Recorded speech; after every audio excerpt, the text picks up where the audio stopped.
Climate change is the long-term shift in Earth's weather patterns and temperatures that is mainly caused by human activities like burning fossil fuels. Stronger typhoons, extreme heat, droughts, rising sea levels, and food shortages.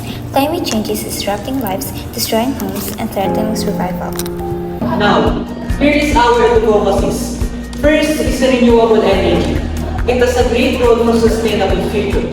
By promoting solar, wind, and hydropower, we can reduce greenhouse gas emissions, mitigate climate change, and ensure energy security.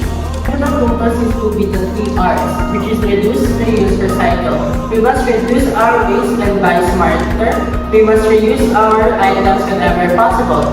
And we must recycle responsibly to protect our planet for future generations. One planet, one future, a new beginning. Beginning starts today.